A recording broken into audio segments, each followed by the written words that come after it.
Welcome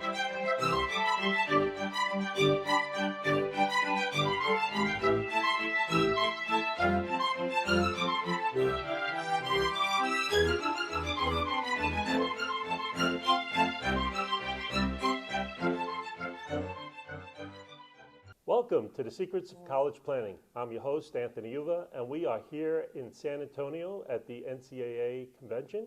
And my guest today is Amy Wilson. She's the Managing Director for the Office of Inclusion at the NCAA. Welcome to the show. Thank you for having me. Yeah, so usually, again, and you've been on the show before. I have. It was via Zoom. Right. We usually ask where you went to college, so give us where you went. Yeah, absolutely. And it's good to be in proximity and not on Zoom today. So I attended a Division III school and was a student athlete there, Illinois College in Jacksonville, Illinois, and then got a master's degree in English at the University of Illinois, and then completed a PhD in health and sports studies with a specialty in athletic administration and Title IX at the University of Iowa. That's right. I was supposed to say Dr. Amy Wilson. You're fine. Thank you. Yeah. All right. So basically, the NCAA, let's just get into it right away. Sure. And Inclusion Forum. Yeah. Could you give me insight into that? Yeah, absolutely. So as you noted by my title, I lead our Office of Inclusion, which is a staff of 8 persons. And our job is to provide programming, education, and support in the area of diversity, equity, inclusion for our 1,100 member schools. So when you ask me about the Inclusion Forum, that is our signature event of the year where we gather at different locations around the country every year. This year it's in Indianapolis, April 21st through the 23rd. I call it a weekend, 48 hours of all things DE&I. So we bring in all kinds of experts, voices of the membership, for programming. We have keynote speakers, plenaries, but all kinds of breakout sessions that address important topics across our core areas of disability, international, LGBTQ, race, ethnicity, and women and gender equity. And it's the membership talking to the membership and learning together. So we're very excited. Speaking of us being in person, it's back in person for the first time since pre-COVID. And so our theme is the power of proximity. Being in space together, sharing stories, learning each other's lived experiences. When we recognize each other's humanity and connect in that way, that is when you can really make meaningful progress in diversity, equity, and inclusion. Registration will open in February, so that's coming, and again, April 21st through the 23rd. And that includes everything for all the different sports, right? Yeah, you know, when we talk about DE&I, there are certainly sometimes particular issues in sports, but what we address is across all divisions. It's across the work of athletic departments. And what we're hoping is that we're positioning athletic departments to contribute to the campus overall, right? Because we really stress that collaboration and athletics not being siloed. So yes, it's a very comprehensive view of DE&I. So now we're here at the conference, and you have a big program here. Can you give us how the program was started, what you actually implemented into this conference? Absolutely. So at the NCAA convention, you know, as we know, it's the one time of year where all of our member schools are in one place, theoretically, right? Most of them are here. So there are 2 main initiatives that my office leads and is involved in that we're really excited about. One is our Woman of the Year luncheon. So we acknowledge an NCAA Woman of the Year, and that happened yesterday. It was amazing. The other is the Diversity and Inclusion Award, National Award to the conference or athletics department that is recognized for doing the most impactful work in that area, and that will happen in just a couple hours here at the convention. So those are 2 main initiatives, but what we also really prioritize is educational programming. So we've offered an educational session on transgender student athlete participation. We've offered one on how to do DEI reviews.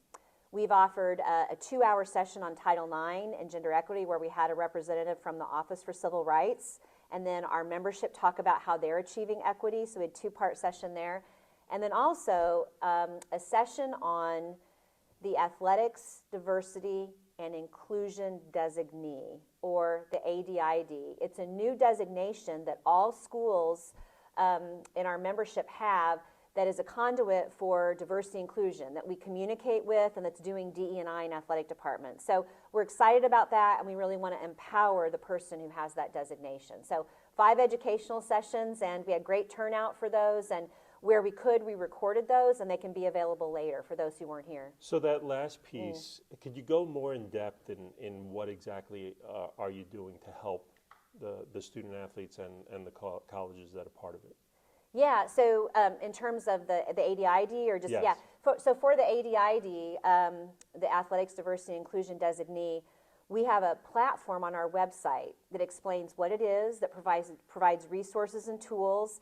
And again, the idea for that person is that it's someone who can help the athletics department create that culture of belonging where all students feel welcome, where they feel like they can reach their potentials. So it's all about student athletes, that position is. At our inclusion forum, before the forum starts on Friday the 21st, we're having a special separate session for ADIDs.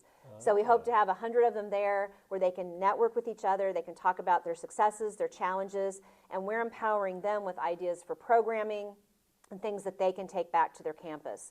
So we're very intent on doing whatever we can to help those persons be as successful as they can. So a majority of all of this really comes from the universities that are part of the NCAA.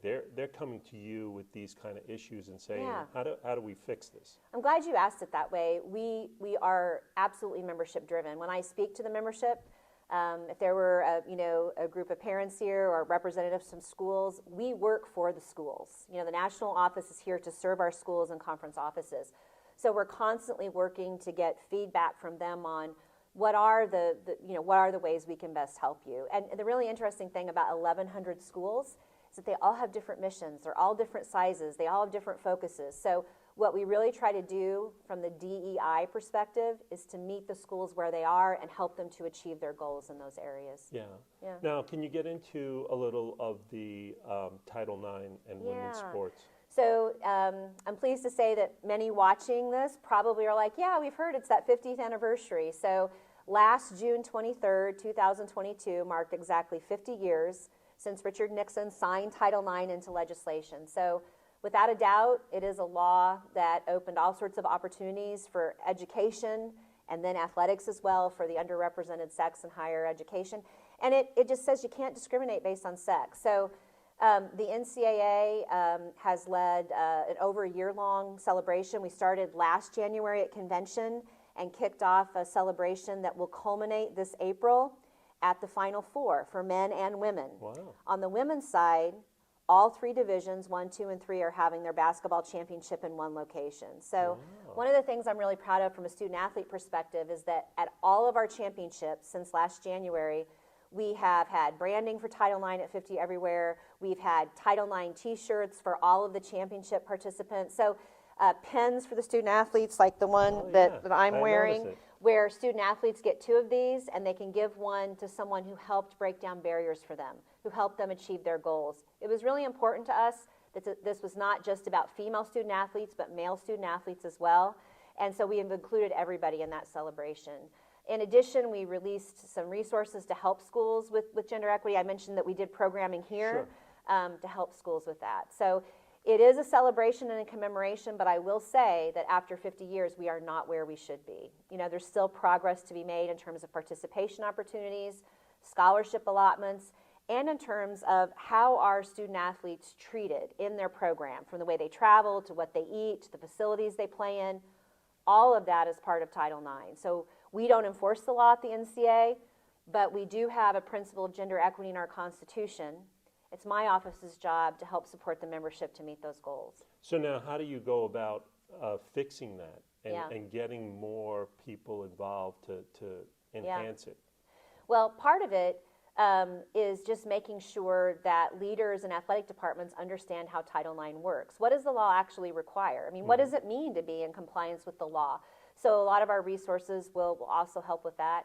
It's also thinking about how when you work on equity and all people feel valued, it improves the overall culture. It's good for everyone. So I think it's how is this part of your value system, and then how do you then act on that, right? So instead of seeing it as it's another one of those compliance things we have to check the box for, it's embracing it as an opportunity to develop a really healthy culture for your department.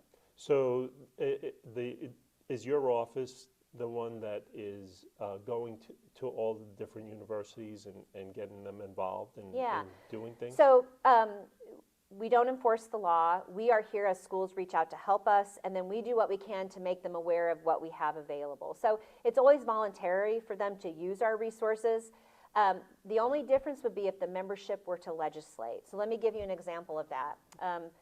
Division 2 and 3 for many years have had an institutional self-study that they require their members to do, and DE&I are a part of that. So they're talking about doing something different in D2 and D3 with those, even at this convention. D1 had not had anything in place for that in the DE&I lens. And in 2019, Division 1 decided, you know what, all of our schools need to do a diversity, equity, and inclusion review. We're going to legislate that, and they did. Wow. So one of my office's newer resources is a diversity, equity, and inclusion review framework that takes you through some steps, a series of questions that you can ask in a collaborative way and involving lots of people in your department and across your campus to do a review that can say, well, where are we in terms of DE&I, and then how do we use that to strategic plan to continue to improve? So again, that's one of the sessions we offered here at the convention. All D1 schools have to attest by August 2023 that they've done a DEI review. Wow. So that, so I will say we are very proactive when the membership legislates it, because then it becomes something that they're, Absolutely. but, otherwise we've developed new resources for student athletes with disabilities and for international student athletes. And, we know those students need support and on campus. And so those are the types of things we do that we hope schools will use voluntarily. Yeah, so are you working on other things as the future comes up? We are. So I mentioned that all D1 schools have to do a DEI review. They also legislated that the conference offices need to do one. So we're working on a second resource that if it's the the Big Ten conference office, what's a guidance or framework they could follow for doing their own DEI review. That's not due until 2024. So we're working on a resource now that would come out this summer. Oh, so so we've just released, I think, 7 resources. Our focus now and during the spring will be to get ready for our inclusion forum.